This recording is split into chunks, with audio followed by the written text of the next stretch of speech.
할렐루야, 반갑습니다. 저는 오늘 2부로 다시 죽으면 죽으리라는 책을 잠시 낭독해 드리겠습니다. 대동아 전쟁. 어느 날 아침밥을 먹고 난 후에 남자 간수가 들어오더니 내 이름인 57번을 불렀다. 나는 기운을 내서 일어나 문이 열리는 대로 간수를 따라 나갔다. 내 눈에 안개 끼인 것 같이 모든 것이 뿌옇게 배는데 나는 마당에 나와서 눈을 들어 하늘을 보았다. 내 흐릿한 눈에 비친 하늘은 잿빛이고 모두 어두웠다. 나는 이것이 내 눈 탓인가 하고 생각했지만 오고 가는 간수들과 면회온 사람들이 다니는 것을 보니 그런 것은 아니고 왜 그런지 하늘을 보니 가죽을 씌운 것 같이 어둡고 침침한 기색이 온 천하를 덮은 것 같았다. 나는 수갑을 차고 지포로 만든 갓을 쓰고 굵은 밧줄로 허리를 동여 매이고 남자 간수의 호의를 받으면서 여러 다른 제수들과 재판소에 갔다. 나는 내 몸도 움직이기 어려울 줄 알았는데 이것이 감옥 밖으로 나오니 놀라운 힘이 어디에서 생겼는지 제법 잘 따라가게 되는 것이다. 나는 내 눈을 위에 두고 내 마음은 주님 앞에 열어놓고 발만 움직이며 따라가는 것이었다. 문득 내 가슴속에서 찬송이 흘러나왔다. 너 눈을 들어 사면을 보니 산악이라. 날 돕는 구원 어디에서 오노? 어디에 오나? 그 어디에서 하늘과 땅을 지으신 여호와 날 도와주심 확실하도다. 주 너의 발이 가는 곳마다 늘 따르사 춥지도 않고 깨어 계셔서 늘 지키네. 이스라엘을 지키는 이 내 주는 졸며 쉬지 않도다. 여호와 너의 보호자시니 늘 지키며 오른편 그늘 대시는 날개로 늘 가리사 낮에는 해가 상하지 못하며 또 밤에 달도 해하지 못하네. 여호와 너의 혼을 지키사 돌보시며 내 몸에 화를 명케 하시고 늘 지키네. 주 너의 출입을 지켜 주시되 이날부터 영원까지라. 내 마음속의 찬송은 유창하고 명백했다. 나는 내 속에서 불려지는 찬송을 들으면서 은혜를 받는 일이 매우 많다. 어떤 때는 내가 찬송을 부르다 그치면 내 속에서 그것을 받아 계속해서 부른다. 그러면 나는 계속해서 고요히 듣고 있을 때가 많다. 어떤 때는 내가 분주한 말을 하고 있는데도 내 속에는 굉장한 찬송이 자꾸만 불려져서 말을 하다가 뚝 끊어지고 그 찬송이 어떤 찬송인가 알아내느라고 주위에서 듣다가 어떤 때는 무슨 찬송이었는지 갑자기 생각이 안 나서 속에서 부르는 그 소리에 따라 음성으로 같이 부르면서 옳지 그 찬송이구나 하고 알아낼 때도 있다. 내 속에는 언제나 음악이 가득 차 있다. 어떤 때는 찬송이 아닌 음악이 있을 때 나는 강제로 부인하고 내 음성으로 찬송을 불러서 내 속의 음악을 성화시키는 때도 있다. 하여간 나는 내 속에 항상 있는 그 음악으로 인해서 내 심령의 강약과 형편을 알아내는 때도 많다. 이 넋을 잘 부르는 내 마음속에 찬송에 나는 내게 가까이 다가오는 간수더러 날이 이렇게 흐린가요? 눈이 오려고 이렇게 어두운가요? 그는 친절하게 무언지 이런 하늘을 본 일이 없었던 것 같은데요. 기미가 없을 만큼 어둡거든요. 무슨 징조가 아닐까요? 하며 내 대답을 기다리는 것 같았다. 징조? 글쎄 그런지도 모를 일이지요. 징조가 있어야지요. 꼭 무슨 큰 불이 나서 불과 연기가 자욱해진 것 같이 하늘이 아주 어둡거든요. 하나님이 노하신 모양이죠. 나는 이 1인 간수가 하나님이 노하셔서 무서워하는 것을 느끼는 것 같아서 아무리 강하거나 악한 자라도 대자연의 변화가 있을 때는 몹시 무서워 자살을 한다는 글을 읽은 기억이 났다. 우리는 재판소에 도착하였다. 도착하자마자 나는 제일 먼저 재판장에 불려갔다. 재판장에 들어가는 도중에 나는 이상한 광경을 보았다. 재판소 안은 큰 소리와 떠드는 소리와 호해를 가지고 읽으며 왔다 갔다 하는 관리들이 큰 요동들을 하고 있었다. 아따와 마침내 했다. 전쟁을 시작했다는 듯 하며 큰 소동이다. 그들은 너무 흥분이 되어서 오늘은 제수들을 모두 형무소로 도로 데리고 가라고 명령했다. 명령을 받은 간수는 우리를 모두 데리고 다시 형무소로 돌아올 수밖에 없었다. 우리를 데리고 간 간수들도 몹시 흥분이 되어서 뭐라고 짓거리며 또 말들을 많이 했다.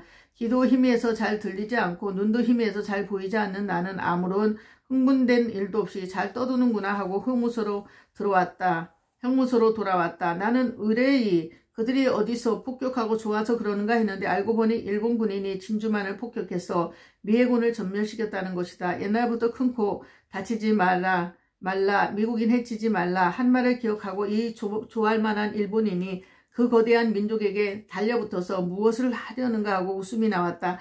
다음 순간에 나는 생각했다. 그래 그들이 이제 망할 구멍을 파고 들어가고야 마는구나. 동령에 경고하러 갔을 때 일본 장군 정치가들의 한 말이 기억났다. 일본이 중국과 싸움을 한다는 것은 모기가 구렁이와 싸우는 것과 같다고 했는데 또 일본이 이제는 미국과 싸운다는 것은 파리가 독수리와 싸우자고 달려드는 것이 아니겠나? 일본과 러시아의 전쟁 때 이긴 것을 언제나 코에 붙이고 자랑하는 일본인은 그 얼마나 싸움을 좋아하는가를 설명하는 것만 같다. 형무소에 돌아오니 여기서도 떠들썩하고 야단들이었다. 나는 하늘이 붉고 캄캄해진 이유가 무엇일까? 그것만이 흥미가 있었고 알고 싶었다.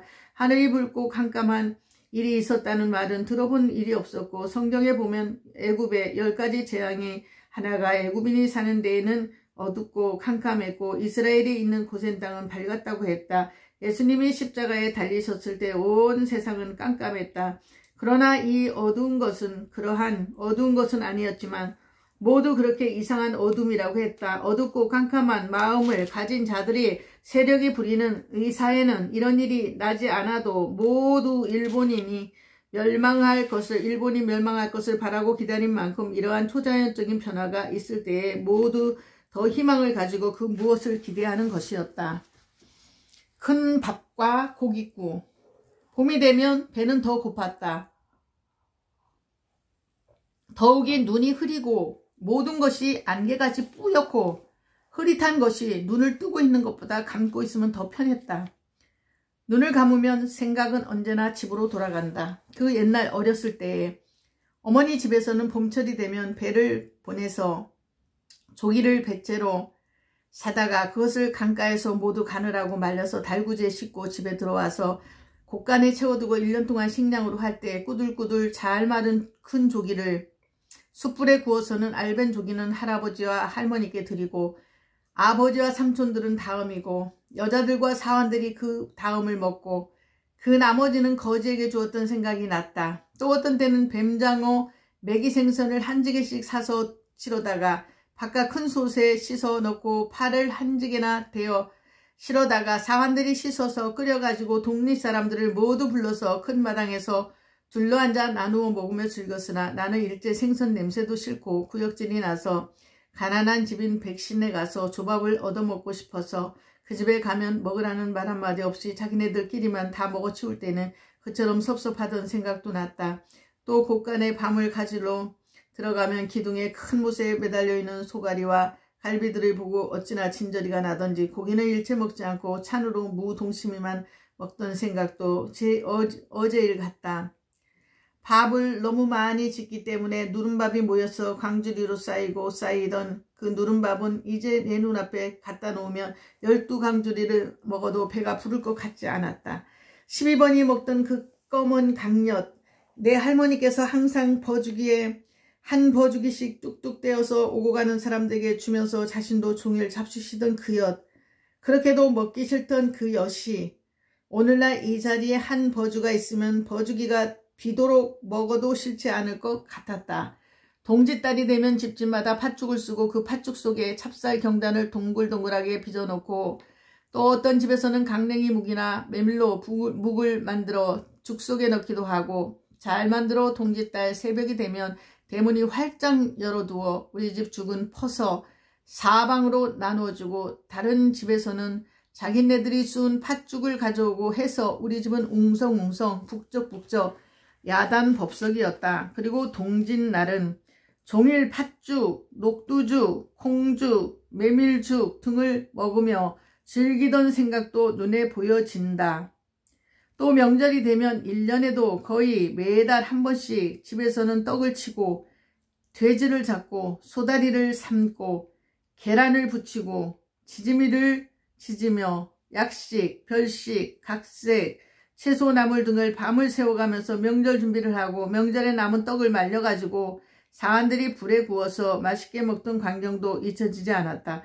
그렇게 음식이 많고 흔했어도 나는 식욕이 없어서 그중 어느 음식이나 입에 대지 않아서 빼빼 마르고 약하고 비참하지 않았던가. 그런데 지금은 그 모든 음식이 이렇게 그립고 먹고 싶으며 먹어야 하는데도 내게는 하루 세 끼를 썩은 대두박에 조와 수수와 밀과 콩이 섞인 어린애 주먹만한 한 덩어리와 모래가 한 숟가락씩 밑에 섞인 껌껌한 잡초 국물밖에 아무것도 없다. 이 콩밥은 먹은 후에 더 배고파지고 이 국물을 마시면 더 목이 말라지는 것은 웬일일까? 나는 눈을 감고 성경을 외우고 있었다.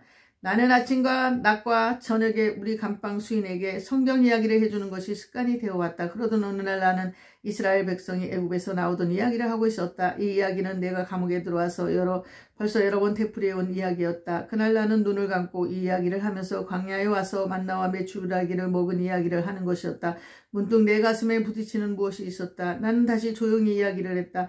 광야라는 곳은 논도 밭도 없고 거기는 실과나무도 채소도 없으며 가도 모래와 돌멩이와 잡초가 성했을 뿐이고 먹을 것이라고는 하나도 찾아볼 수 없는 곳이 광야란 말이요. 그러니까 말하자면 이 감옥과 같았겠지요. 그때에 나는 하나님이 거기서 맛있는 만나를 이스라엘 사람들에게 먹여주신 사실을 놀라며 생각해냈다.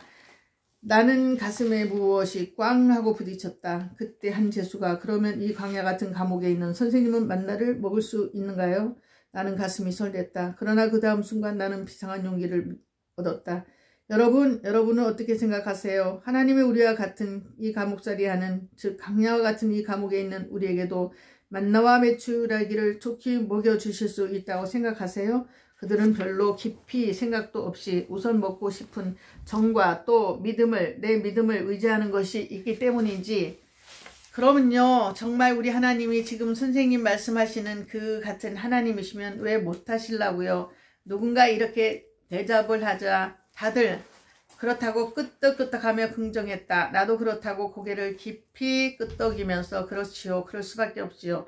내가 전하는 예수님은 그 이스라엘 백성을 광야에서 인도하시는 하나님의 아들이시니까요. 예수님께서 말씀하시기를 무엇이든지 내 이름으로 구하면 이루리라고 하셨으니까 우리는 예수님의 이름으로 구하면 받을 수 있습니다. 이것이 하나님의 약속이니까요. 나는 엄숙해지는 마음을 모으고 수인들을 모두 끌어안게 했다. 그리고 내가 하는 기도에 전심을 다해서 하나가 되어 달라고 했다.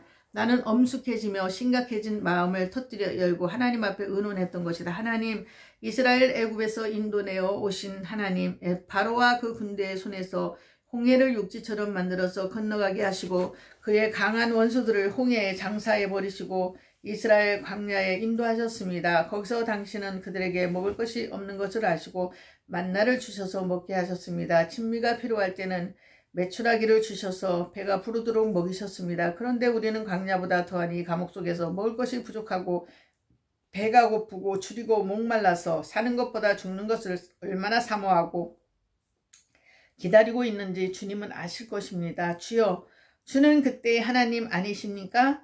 우리도 그때 이스라엘 자손과 같은 형편에 놓여 있습니다.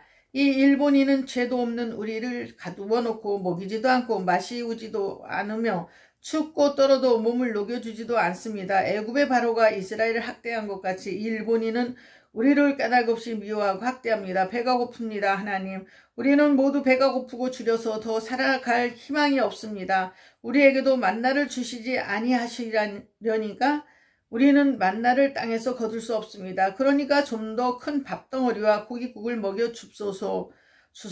큰 밥과 고깃국 이만하면 족하게 싸우니 예수님이여 허락해 주소서. 예수님의 이름으로 구하면 주신다고 약속하셨으며 우리를 구원해 주신 예수 그리스도 하나님의 독생자 이름으로 기도드립니다. 아멘. 나는 이제 큰 선언을 했다. 나는 내 마음속에 한껏 두려움이 생겨났다. 그것은 내가 과거에 간절히 기도해서 주님께 응답하지 못한 두 가지가 똑똑히 내 머릿속에 살아있기 때문이다. 한 번은 어느 선교사가 교회에서 특별한 모임이 있었을 때 나를 믿음이 있는 여성이라고 나더러 간증을 하라는 부탁을 받았다. 나는 간증을 전혀 해본 일이 없어서 그 통지를 받은 후에 거의 2주일간을 기도하기를 내 입을 열어서 적당한 말로 예수님을 높이 증거할 수 있는 지혜와 언어를 달라고 간구하였다. 나는 말도 준비하고 기도를 많이 했는 거로 옷을 차려입고 온갖 준비를 다 해가지고 교회에 나갔다. 사람이 어떻게나 많이 왔는지 빈틈이 하나도 없고 모두 기뻐 보였다. 찬송을 부르고 기도를 하고 또 다른 여러 순서가 있는 후에 이 선교사는 나를 무엇라고 칭찬을 많이 하며 소개를 했다. 나는 주님이 도와주시기를 꼭 믿고 다리가 부들부들 떨리는 것을 겨우 걸어서 강대상에 올라가서 섰다. 말을 하려고 아무리 입을 열려고 해도 얼굴만 확확 달아오르고 두 다리는 후들후들 떨리고 혀는 바짝 말라 입을 열어 말할 수가 없었다. 조용해진 군중은 내가 무엇을 말하는가 모두 기다렸다. 나는 더욱 안타까워졌다. 기침도 나지 않았다. 강대에 섰는 내 얼굴은 화덕처럼 달아오르고 내 손과 발과 전신은 선교사가 알아볼 수 있도록 떨고 있는 것이었다. 한참이나 기다리던 관중은 수근수근하기 시작하더니 어떤 젊은 애끼듣기도 웃기 시작했다. 나는 정신을 바짝 차리고 속히 입을 열려고 몹시 노력을 했다. 하지만 노력을 하면 할수록 내 머리는 깜깜해지고 내 입은 꼭 다물어진 채 열려지지 않았다. 사람들은 모두 수군거리고 기다리던 여성교사는 내 옆에 가만히 오더니 이 학생은 독창하라면 잘하는데 이미 간증은 처음이어서 부끄러워 말이 나오지 않는 모양입니다 하더니 또 나를 뭐라고 칭찬을 많이 해주었다. 그리고 나더러 간증 대신에 독창을 하라고 했지만 그땐 그처럼 잘 불렀던 노래마저 나오지 않았다. 그날 밤 어찌나 부끄럽고 민망하던지 나는 집으로 뛰어 들어와서 울지도 못하고 그저 죽고만 싶은 마음이었다. 그래서 나는 내 기도에 하나님이 응답해 주시지 않는다고 하는 인식이 뚜렷하게 남아있었다. 또 한 가지 쓰라린 경험은 내 어머니는 몹시 가난한 생활을 했다. 아버지가 내 학비와 생활비를 주었지만 어머니는 그것을 절대로 쓰지 않았다. 그것은 어머니가 마음에 결심한 바가 있어서 주님 앞에 그렇게 맹세하는 기도를 했었기 때문이라고 하며 아무리 부친 집에서 좋은 것을 가져와도 일절 쓰지도 않고 관계도 하지 않고 모두 내가 남에게 나누어 주어버리게 만들었다. 더욱이 언니가 주는 돈으로 약과 식물을 사가지고 가난한 동리에 전도하러 다니며 돈도 주고 식물과 약도 주는 거로 자신의 생활은 극히 절제되어 있었다. 우리 집에 매일 오는 아주머니 한 분이 있는데 이 여인과 딸과 사위와 함께 사는 과부로서 사위가 벌어오는 밥을 먹기 싫다고 언제나 와서 어머니의 밥을 나누어 먹었다. 그는 눈치도 코치도 없는 양 어머니의 적은 밥을 사양치 않고 제 마음대로 먹기를 매일같이 계속했다. 한 그릇 지어가지고 아침과 점심을 먹을 어머니는 언제나 점심을 못 잡수셨던 것이다. 저녁에도 아주머니는 꼭 어머니와 내가 먹는 2배의 밥을 먹었고 매일매일 여름이나 봄이나 가을, 겨울을 가리지 않고 그 아주머니는 언제나 와서 밥을 많이 먹기 때문에 어머니는 끼니가 무척 모자라고 굶는 게 예사였다. 나는 보다 못해서 어머니 그 아주머니더러 어머니가 굶었다고 한번 말씀하셔요 하니 어머니는 예수님이 옷 두 벌 있는 자는 하나를 남에게 주라고 하시지 않았니? 밥 한 그릇 나누어 둘이 먹는 것이 혼자서 다 먹는 것보다 좋은 일이다 하며 절대로 싫은 얼굴 표정을 짓지 않았다. 나는 또 한번 아주머니 우리 어머니가 어제도 굶은 것 같아요 하니 그녀는 놀라는지 미안해하면서 너희 어머니는 부자 남편 부자 딸이 있어서 무엇이나 다 가져다 주는데 굶기는 왜 굶어? 굶는다면 그건 너희 어머니가 원해서 그러시는 것이지 나처럼 없어서 못 먹는 것이려고? 나처럼 없어서 못 먹으면 그건 불쌍하지만 싫어서 안 먹는 건 굶은 게 아니야 하며 아무래도 듣지 않았다. 그리고 그대로 계속해서 꼭 가서 어머니 밥을 모두 먹어버리는 것이었다. 나는 이 아주머니가 큰 짐이 되었다. 그래서 어머니에게 의논도 없이 그 아주머니가 우리 집에 오시지 않도록 기도를 했었다. 그래도 그 아주머니는 한 번도 지각하는 일도 없고 결석하는 일도 없이 꼭 와서 어머니의 진지를 먹어버렸다. 나는 너무 마음이 무거워서 언니에게 의논을 했다. 언니도 그 아주머니에게 골치를 알아서 그 집을 팔아버리고 그 집에서 좀 멀리 떨어진 곳으로 새 집을 사주어서 이사를 했다. 나는 하나님이 이제야 내 기도를 들으셨는가 했더니 그는 집이 멀어졌다고 불평을 하면서 땀을 흘리며 허덕이며 찾아오면서 자기 딸 집에 가지도 않고 어머니 방에서 같이 자고 먹고 해서 더 두통이 되어버렸다. 나는 그 어머니의 양순한 말씨와 태도와 또 믿음 있는 말만 하는 데는 언제나 존경했지만 이처럼 내 어머니의 밥을 사정없이 먹어대는 데는 머리가 아프고 실증이 나고 진저리가 났다. 나는 늘 어머니의 얼굴을 보고 마음이 아팠다. 어머니는 내 심정을 아는 까닭으로 내가 학교에서 돌아오기 전에 아주머니의 저녁을 일찍 해드려서 집에 늘 보냈다. 하루는 어머니가 내게 이 아주머니에 대해서 가르치듯이 왜 너는 아주머니를 싫어하니? 그러한 태도를 예수님께서 좋아하실까 생각해 보았니? 사랑스러운 사람만 사랑하자면 예수 안 믿는 사람도 누구나 다 할 수 있는 것이 아니냐? 사랑스럽지 않은 것을 사랑하는 것이 예수님 말씀하신 대로 너를 미워하고 너를 이용하는 자도 사랑하라고 하시는 말씀을 순종하는 것이다 하며 누누이 일러주시는 것이었다. 그래서 나는 이것을 위하여 기도한 그 기도가 응답을 못 받았다 하는 의식이 있었던 거로 내가 기도를 해도 주님이 응답을 하시는지 몹시 두려워졌다. 전과 같이 나 혼자에게만 관한 일이면 그렇게 큰 문제가 되지 않았지만 만일에 내 기도가 다른 사람의 웃음거리에 지나지 못하게 될 때에는 내가 어떻게 주님을 증거할 것이며 나 자신에게 그 어떠한 영향을 가져올 것인가를 염려하지 않을 수 없게 된 것이다. 나는 성을 쌓는 자가 성을 쌓는 데에 필요한 재료를 갖추고 그 기초를 닦는 것과 같이 하나님의 말씀을 선포한 것으로 인해서 그가 진실로 살아계시고 그 약속을 지키시고 이제 그를 의지하는 자들에게 나타나시는 것을 증명하여야 할 모든 성경에 기록된 재료를 수집하여야 했다. 나는 항상 외우는 성경을 한마디 한마디 조심스럽게 외우면서 주님께서 우리의 기도를 들으시고 또 우리 현실의 사정을 아시고 큰 밥과 고깃국을 주셔야 할 약속의 말씀을 조사해 보았다. 나는 예수님이 하신 말씀이 기억나서 정신이 번쩍 들었다. 구하라 그러면 너희에게 주실 것이요 찾으라 그러면 찾을 것이요 문을 두드리라 그러면 너희에게 열릴 것이니 너희 중에 누가 아들이 떡을 달라 하면 돌을 주며 생선을 달라 하면 뱀을 줄 사람이 있겠느냐. 너희가 악한 자라도 좋은 것을 자식에게 줄 줄 알거든 하물며 하늘에 계신 너희 아버지께서 구하는 자에게 좋은 것을 주지 않겠느냐. 마태복음 7장 7절에서 11절 말씀. 나는 또 예수님의 자기를 따르는 5,000명에게 그 줄인 것을 보시고 보리떡 5덩이와 생선 2마리로 실컷 먹게 하시고 부스러기 주운 것이 12강들이 남게 한 것을 기억했다. 나는 지금까지 뜻없이 성경을 애우기만 했을 뿐이고 아무 힘도 유익도 내게 끼친 일이 없이 지내왔다는 사실에 어이가 없어졌다. 나는 울렁거리는 가슴을 부여안고 눈을 감고 지극히 진실하신 예수님을 바라보았다. 모든 것을 다 하실 수 있으신 예수님은 거짓말만은 못하시는 분이시다. 그가 약속하신 것이 내게 이렇게 뚜렷하고 선명한데 왜 나는 몰랐던가 생각하니 미안하고 부끄럽고 가슴이 떨렸다. 그리고 기쁨과 자신이 폭포같이 터져 내 가슴에 흐르고 솟았다. 예수님이여 당신의 약속해 주신 말씀을 이제 증명해 주실 때가 되었습니다. 이 배고픈 사정은 주님께서 아직 알아주시지 않았습니다. 먹어야 살게 지으신 하나님, 먹고 싶어도 없어서 먹지 못하고 있는 주님, 여종을 돌아보소서. 배가 고파서 먹어야만 하겠는데 이 조그마한 콩밥 음식으로는 차마 배를 채울 수 없는 상태이고 영양이 극도로 부족해서 살아있어도 목숨이 붙어있을 뿐이고 이 모양을 다른 사람의 눈으로 볼 때는 저주를 받은 우상의 자식만도 못하게 보입니다. 당신의 말씀을 안 하시고 당신의 말씀을 세우시며 당신의 사신 것을 증명하실 때는 이때입니다. 나는 죽으면 어느 누가 기억하오리마는 당신의 말씀이 선포되었으니 이제는 일어나셔야만 되겠습니다. 예수님 이름으로 구하는 특전을 주셨사오니 그는 높으시고 진실하신 이름으로 기도하오니 큰 밥과 고깃국을 먹여 주소서. 나는 감방 수인들에게도 기도하라고 했다. 그들은 어서 속히 큰 밥과 고깃국을 먹기를 너무 원해서 모두 심각하고 간절한 기도를 하게 되었다.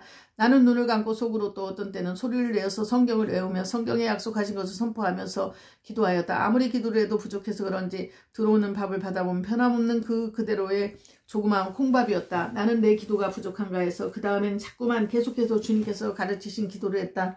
예수님은 사람으로 오셔서 인간의 모든 인정, 감정, 서정, 욕정을 다 알아보셨을 것이고 또 여자에 대해서도 한 번도 어렵게 하신 태도가 없으셨다.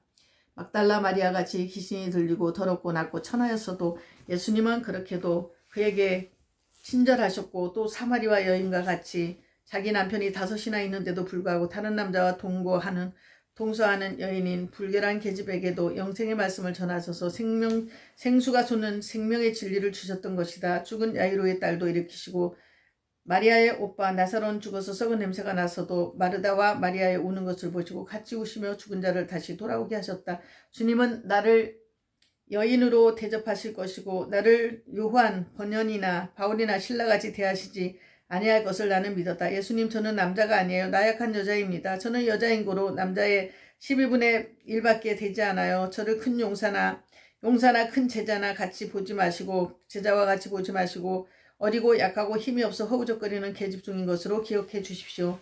예수님께서는 생선 2마리와 보리떡 5덩이로 5,000명을 먹이시고 남은 것을 거두게 하신즉 12강주리가 되게 하지 않으셨습니까? 그 당시에 예수님을 따르는 5,000명, 3,000명보다 더 배고프고 더 힘없고 더 기진맥진해 가는 이 여종이 원수의 손에 잡혀 이 무서운 감옥에서 떨고 배고파 더 살아갈 수가 없어요.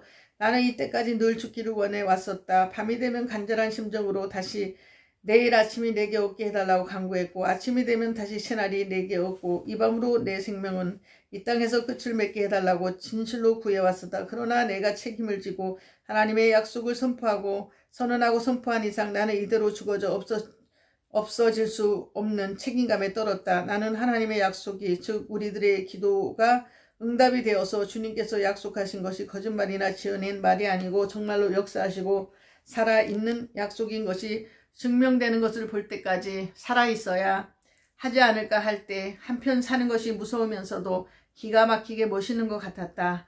내가 지금까지 이러한 믿음의 모험을 꿈꾸고 그러한 일이 내 일생에 이루어지기를 얼마나 원하여 왔던가를 기억하게 되었다. 즉 예수를 믿는 일로 인해서 핍박을 받는다는 일은 굉장히 멋이 있는 일이라고 생각이 되었고 또 이같이 어려울 때에 주님이 그 어떻게 역사하시며 또 나는 그의 약속의 말씀에 얼마만큼 신앙할 수 있는가 알 수도 있게 된 것을 생각할 때 나는 이 기회를 가지게 된 것이 특별한 하나님의 은사라고 생각되었다. 죽을 힘을 들더라도 나는 그의 말씀인 약속에 매달려 보는 것이다. 아무리 힘이 들고 어려워도 그가 어떻게 나타나시는가 보고자 했던 것이다. 나는 그의 약속이 말씀을 꼭 의지하고 믿으면서도 또 바라면서 하루하루를 긴장 속에서 살피며 기다렸다. 밥은 변함없이 언제나 같은 채로 몇 주일이 지나갔다. 기다리고 바라던 수인들은 불평을 시작했다. 어떤 여인은 믿기는 뭘 믿어요?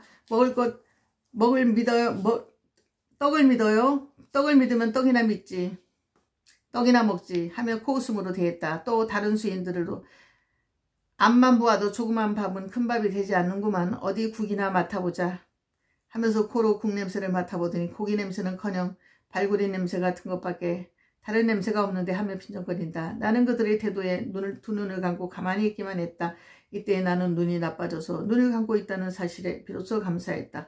만일 내가 눈을 뜨고 그 여인들의 빈정대는 얼굴을 보았더라면 마음이 얼마나 상했을 것인가 생각했다. 또 다른 수인들은 그렇게 빈정대는 수인들을 책하면서 당신네 같은 것들 때문에 오려고 하던 큰 밥도 못 오게 하는 거예요. 제 덩어리들이 무슨 큰 밥을 먹어보겠다고. 큰 밥이 와서 먹어도 당신네 같은 사람들은 먹자마자 제가 나타나서 곧 죽게 될 것 같오 하면서 화를 낸다. 또 한 수인은 선생님 큰 밥 주시라고 기도하지 마세요. 저 따위 것들이 먹고 건강해질까봐 심히 두려워요. 나쁜 말만 짓거리는 것들 하는 이도 생겼다. 그래서 결국 큰 밥은 오지 않은 채 문제가 되어 우리 감방 사람들의 마음은 두 파로 나눠지고 말았다. 나는 할 말이 없어서 이 편도 안 들고 또 그렇다고 저 편도 못 들었다. 이제는 기도할 대로 다 했으니 기다린 수밖에 다른 방법이 없었다. 주님이 기도에 대해서 하신 말씀에 너희가 구하기 전에 아버지께서 너희 쓸 것을 아신다고 하셨고 이방 사람같이 오래 기도하지 말라고 하셨으며 그들은 많은 말을 하여야 들으실 줄 안다고 하셨다. 또 구약에서 다니엘이 금식하고 기도할 때 미가엘 천사가 와서 하는 말이 은총을 입은 자여 내가 기도하려고 결심한 때부터 주께서 내 뜻을 하셨다고 했다. 나는 기다리는 길밖에 없어서 묵상하며 기다리는 마음으로 바랐다. 그러나 또 문득 생각이 난 것은 내가 기도한 사실을 우리 감방 사람들만 알고 있는 것이 합당치 않은 것을 깨달았다. 그래서 우리 간수들에게 알게 하고 또 다른 간수들에게 알려야 할 것을 생각했다. 나는 구리아마 주간수에게 먼저 말했다. 여보 구리아마 간수, 우리는 예수님께서 큰 밥과 고깃국을 먹여달라고 기도를 했는데 아마 때가 되면 올 것이니까 모두 제수들에게 좀 전해주십시오 하니 구리아마는 눈을 크게 뜨면서 아이고 그런 일이 어찌 있겠소. 벼락이나 떨어진다면 믿어도 큰 밥 고깃국 꿈도 꾸지 마세요. 그런 것은 바깥사에서도 도저히 있을 수 없는 일이니까요 한다.